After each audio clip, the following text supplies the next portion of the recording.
All right, well, hello everyone. Today we're going to be checking out some polls to check in on the state of the election in 2024. It is September 17th.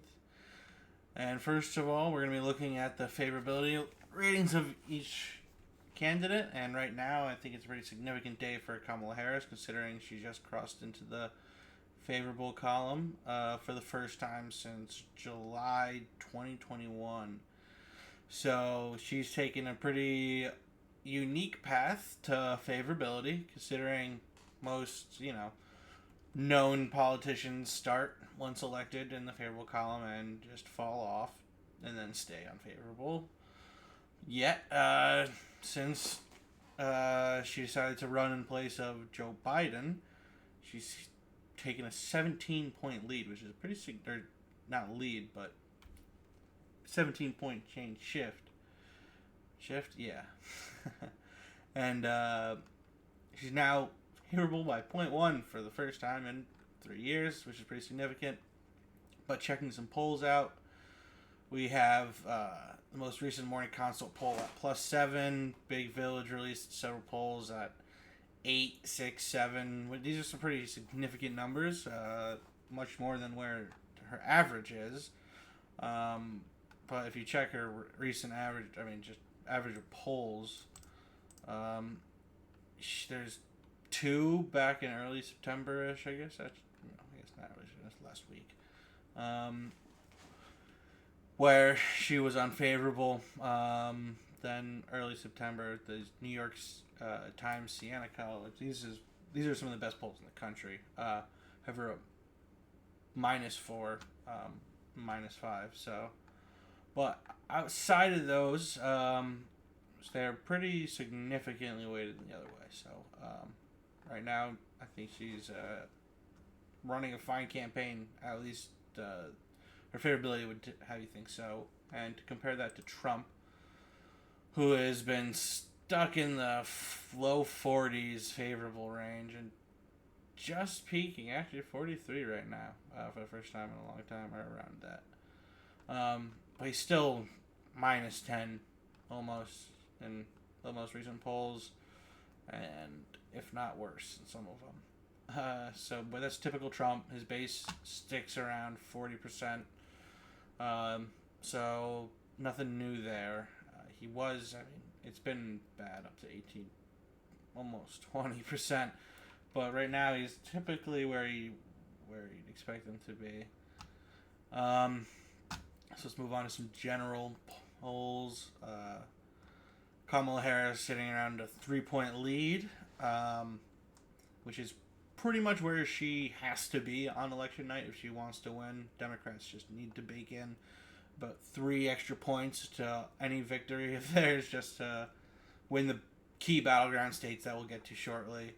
But most recently, this morning consult poll that had her +6 is pretty impressive, and then these big village polls again have her doing well. +7, +5, +6, that's pretty big. And then this came out today. It was a +4 from the Angus Reid Global. So YouGov, another very highly rated pollster, +4 and 5 across the board. So our national polling is looking pretty good. Not so much when we go into these battleground states, but that's the point of battleground state, is that they fought over. And they are doing plenty of fighting right now in Nevada, where it's been back and forth in the most recent polling. A Trafalgar Group poll, which Trafalgar is a Republican partisan party, but they do a lot of polling, and they still have her +2, which is interesting. The most recent ones, even or +1 in each direction. It's a tight race in Nevada. Excuse me.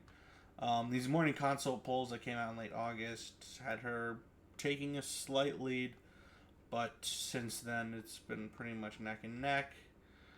Move over to Michigan, a state where she's doing significantly better, almost a 2-point lead. But recent polling +1 both direction and an even. Winning console +3, good polling. YouGov, another great poll, +1. Uh, yeah, this is a close one. You can see where she was polling significantly better ahead of Trump when Kennedy was in the race, but Kennedy has since dropped out, and most of his votes have tended to lean more Trump than Harris, so it appears to have tightened the gap there. But excuse me, but still holding about a 2 point lead. Um, yeah, right now actually climbing a little bit from what was she at 1.4, some point 1.5, 1.3. So after the debate, she's done a little bit better, but and you'll see that in a couple other polls like this Georgia poll. You won't see it in, but there is another state that you will notice it. Next in Georgia, again another Trafalgar Group poll, +2. Active vote even. I think this is probably what the election night will look like. About very close race. I imagine we'll be up late watching the votes come into that one, if not days or weeks later. In some cases, we found. But yeah, Trump been doing pretty solid. This has been a state where polling, if I recall, in the past also had Trump doing a little bit better in Georgia on election night, but I do believe he lost by like 0.2%. It was a very close race, and considering in 2022 and 2020 all the runoffs we had with Raphael Warnock and Ossoff, whom all were incredibly close races, this seems like this Quinnipiac poll is another great pollster. It's possible, but I still think it's going to be a very even race until election night. And Wisconsin here, her best state, and by her, Kamala Harris, obviously, she's been holding about a 3 point lead most of the race, and the most recent polls would make you think that's going to stay that way. These Marquette University polls, these are some of the best in the nation for statewide elections, consider statewide elections. This statewide election in Wisconsin, and they have them have her +5, +4, +4, +4. So this is great polling for the Harris campaign. I mean, 52%, getting over that 50% line is crucial. So if she can do that, they'll be very pleased. Have been winning in every single poll since August, and that last one was again a Republican Party poll, and they still only had a +1. So this is by far her best state, and I don't see any reason why it wouldn't stay that way. North Carolina, this one right now, or the entire race, has been a toss-up.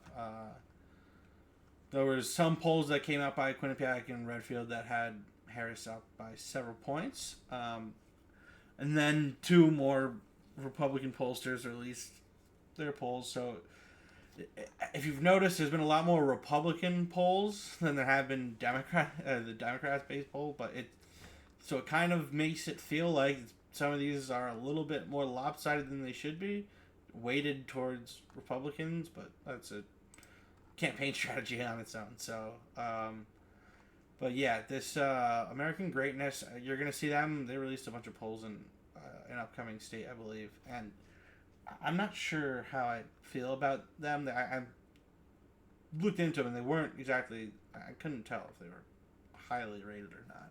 People trust them at all, but for now, they got looking at a 3 point lead in the most recent poll, and the two before it, Trump was up. So, but North Carolina being an odd state, one that Joe Biden was up by, I believe, like almost 2 points on election night last year in the polls, yet he still ended up losing it by half a point. So that's looking like a 3.5 point swing there. So this could go either direction. But I do believe Trump has won it twice now. In Pennsylvania, the most important of the swing states by a large margin, really, has been pretty neck and neck. When Kennedy was in the race, I think you could have said Harris had a clear lead, but half a point lead is doesn't mean anything in the polls. And it's been back and forth. Trump +2, Harris +3, even, +3, +2, even, +1. So lots of evens. The most evens we're seeing. This is clearly going to be a very close race, which is kind of odd to me considering this was one of the less even races in the swing states in 2020, the last time there was a general election.